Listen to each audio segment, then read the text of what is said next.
jail and or a $2,000 fine. We are going to do probable cause. You have the right to remain silent. Anything you say can or will be used against you. You have the right to have an attorney present. If you cannot afford one will be appointed to you, sir. Yes, Judge. Okay.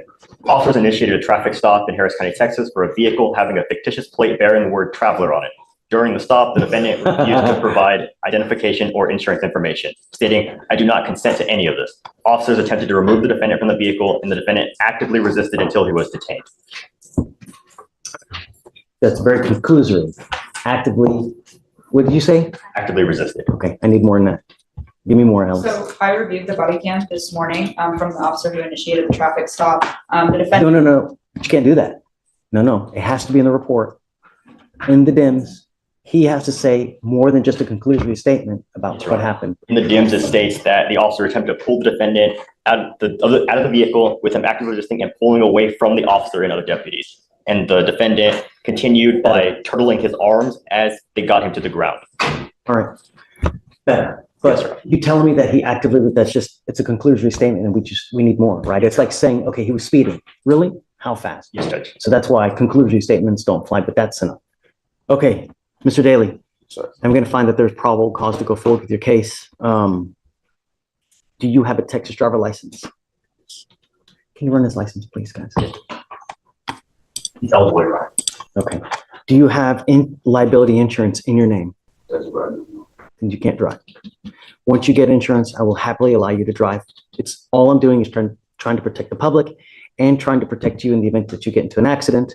They don't care whether you're traveling, whether you're whatever, however you want to term it. If you get into an accident and you do some catastrophic damage, they're going to come after you. They're going to sue you, try to take you for everything you got. And that's why for $50 a month, you pay for someone to represent you in the event that you do get an accident.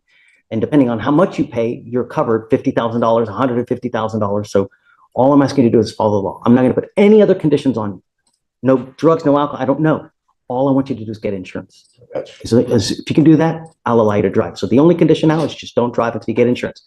Once you get insurance, show it to me. I'll take your no driving restriction off and then do whatever you want. You need a lawyer to represent you there. So what are you doing these days?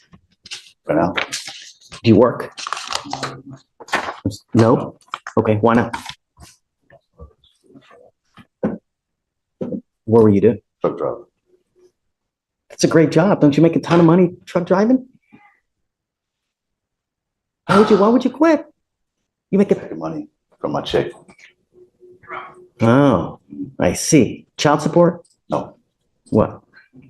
They said they overpaid me and they never, they was taking $170 out of my check for no reason. They never gave me anything to sign. Isn't there a place that you can go to dispute that? I have no clue. You tell me. You tell me. HR. Go to HR, go, hey man, this is why my check should be what it is. If they rightfully underpaid you, then they should, give you what you rightfully are owed. If they did overpay you, that's like equally not fair though, right? So what's good for the goose, good for the gander, so if you quit just in spite. I was really I had 2 weeks notice in. I was going to quit before because I was going to another job. You need someone to represent you, right? We'll give you time for you to get a lawyer. We'll give you a month, but when you come back, you need a lawyer to represent you. Okay. So Mr. Daly, now I'm going to have you just sign this promise to us that you're not going to drive until you get liability insurance. So get it, bring it back to me, show me that you have insurance with your name on it, and then I'll take this off. I get it today. You come back to me today. If you get it within the next hour and a half, show it to me, I'll take it off now. We get plenty of people that I put this restriction off, and then within the next hour and a half, they call some insurance company, they're able to get the policy, we are able to verify it, and then I take the restriction off. I'm just asking you to follow the law, that's it. Not anything crazy. Judge, is that state's bond condition? No, I'm just gonna have him sign this affidavit here, that's it. Okay, I will have you sign this, promise to us, we'll have you sign the reset with Victoria, and then we'll let you out, and then you're good to go. Just whenever you're ready to come back, come back. Good luck, Mr. Daly. Galindo?